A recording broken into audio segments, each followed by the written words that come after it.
আসসালামু আলাইকুম রহমতুল্লাহি বারকাতুহু। কেমন আছেন সবাই? আশা করি সবাই ভালো আছেন, সুস্থ আছেন। আলহামদুলিল্লাহ আমরাও খুব ভালো আছি, সুস্থ আছি। সোনালী রান্নাঘর উইথ ভিলেজ ফুড চ্যানেলে আপনাদের প্রত্যেকে আবারও স্বাগত জানাই। আজকে আমি তৈরি করেছি পুকুরের জ্যান্ত রুই মাছ আর পটল দিয়ে একদম স্বাস্থ্যকর ঝোল রেসিপি।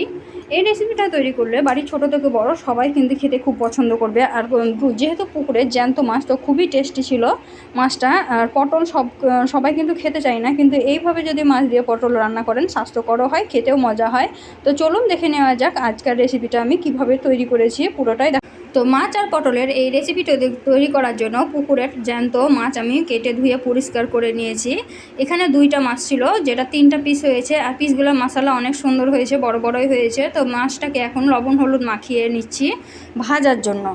তো মাছে কিন্তু অবশ্যই হলুদ লবণ মাখিয়ে নেবেন, আমিও কিন্তু মাখিয়ে নিয়েছি। আর এখন আমি মাছটা ভাজার জন্য কড়াইয়ে যথেষ্ট পরিমাণে সরষের তেল দিয়ে দিয়েছি, তারপরে আমি দিয়ে দিলাম মাছ ভাজার জন্য। তো দেখতেই পাচ্ছেন মাছটা আমার এক সাইড ভাজা হয়ে গেছে, আমি অপর পিঠটা উল্টিয়ে দিচ্ছি। আর দেশি জ্যান্ত মাছের এইটাই একটা বৈশিষ্ট্য যে তলায় কিন্তু লেগে যায় না খুব তাড়াতাড়ি, যদি না সেটা মৃত বা বেশি সময়ের মাছ হয়।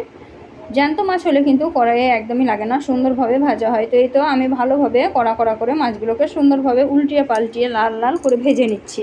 মাছগুলো কিন্তু আমার সুন্দরভাবে ভাজা হয়ে গেছে, দেখতেই পাচ্ছেন। এখন আমি মাছগুলোকে তুলে নিচ্ছি।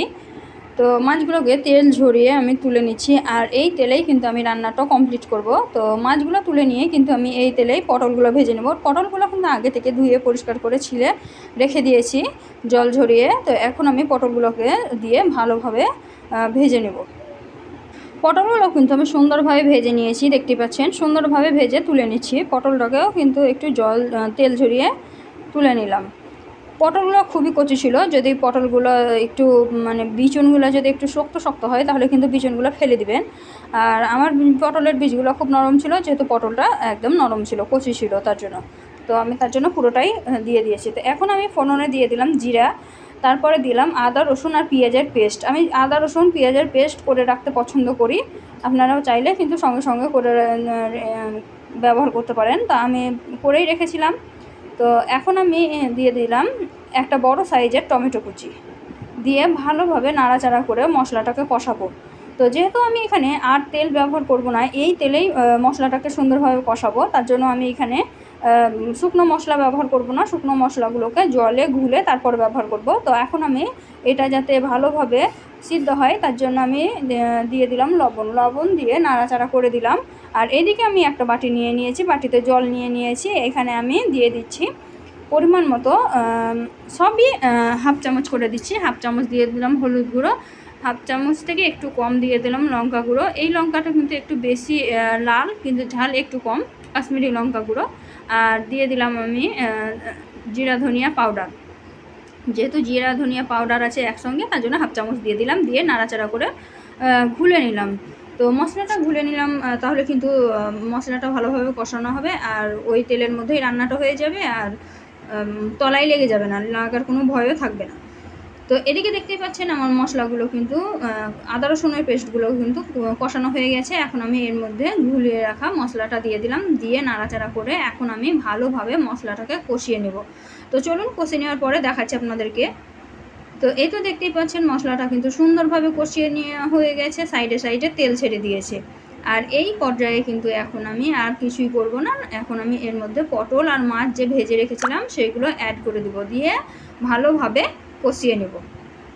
তো এই তো ভেজে রাখা পটল আর ভেজে রাখা মাছ একসঙ্গেই দিয়ে দিলাম। যেহেতু মাছটা সুন্দরভাবে ভাজা হয়েছে, এখানে ভাঙার কোনো ভয় থাকবে না, আপনারা কিন্তু নির্দ্বিধায় ভালোভাবে কষে নিতে পারেন। তো এই তো আমি এখন সময় নিয়ে একটু নাড়াচাড়া করে কষিয়ে নিচ্ছি। আপনারাও কিন্তু একটু নাড়াচাড়া করে কষিয়ে নেবেন, দেখবেন মাছের স্বাদটা অন্যরকম আসবে, খেতেও দুর্দান্ত হবে। তো মাছটা আমার সুন্দরভাবে কষানো হয়ে গেছে। এখন আমি দিয়ে দিলাম হালকা উষ্ণ গরম জল। জলটা যদি গরম দেন তাহলে কিন্তু বেশি সুন্দর হয়, বেশি স্বাদ হয়। তো মাছটা আমার ফুটে গেছে, এই তো আমি ঢাকা দিয়ে ফুটতে দিয়েছিলাম। আর পটলটাও কিন্তু সুন্দরভাবে সিদ্ধ হয়ে গেছে, মাছটাও হয়ে গেছে। আর এইরকমই পাতলা পাতলা ঝোল থাকবে, হালকা পাতলা, খুব বেশি গায়ে লাগা লাগা হবে না এই রেসিপিটা।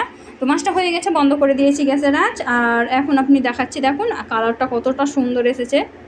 এই তো দেখুন কালারটা অনেকটা সুন্দর এসেছে, মাশাআল্লাহ অনেক টেস্টি হয়েছিল খেতে। তো এখন আমি আপনাদেরকে একটা বাটিতে পরিবেশন করে দেখাচ্ছি। তো এই তো আমি একটা বাটি নিয়ে নিয়েছি, বাটির মধ্যে একে একে পরিবেশন করে দেখাচ্ছি। দেখুন কালারটা দেখুন আর ঝোলটা দেখুন, দেখেই কিন্তু জিভে জল চলে আসছে।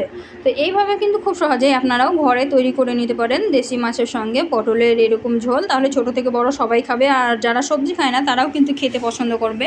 তো আজকের রেসিপিটা আপনাদেরকে কেমন লাগলো কমেন্টে জানাতে ভুলবেন না। আর যদি ভালো লেগে থাকে অবশ্যই লাইক শেয়ার কমেন্ট করে দেবেন। আর আমার এই ধরনেরই আরও নিত্য নতুন রেসিপি পাওয়ার জন্য আমার চ্যানেলটিকে সাবস্ক্রাইব করে দেবেন, পাশে থাকা বেল আইকনটিকে প্রেস করতে ভুলবেন না। নিত্য নতুন রেসিপিগুলো পেয়ে যাবেন পাশে থাকা বেল আইকনটিকে যদি অল করে রাখেন। তো আজকের রেসিপিটা খুব বেশি বড় করব না, আজকের রেসিপিটা কিন্তু এই পর্যন্ত। দেখা হবে এই ধরনেরই আরও নিত্য নতুন রেসিপি নিয়ে পরবর্তী ভিডিওতে। তো ততক্ষণ সবাই ভালো থাকবেন, সুস্থ থাকবেন, আর আমার জন্য একটু দোয়া করবেন। আর দেখতে পাচ্ছেন মাছের কালারটা কতটা সুন্দর লাগছে, আমি কিন্তু পরিবেশন করে দেখিয়ে দিলাম আপনাদেরকে। তো আজকের মতো সবাই ভালো থাকবেন, সুস্থ থাকবেন। কালকে আবার দেখা হবে পরবর্তী ভিডিওতে নতুন কোনো রেসিপি নিয়ে। ততক্ষণ সবাই সত্যিই ভালো থাকেন, সুস্থ থাকেন। সময়টা খুব খারাপ যাচ্ছে। খোদা হাফেজ।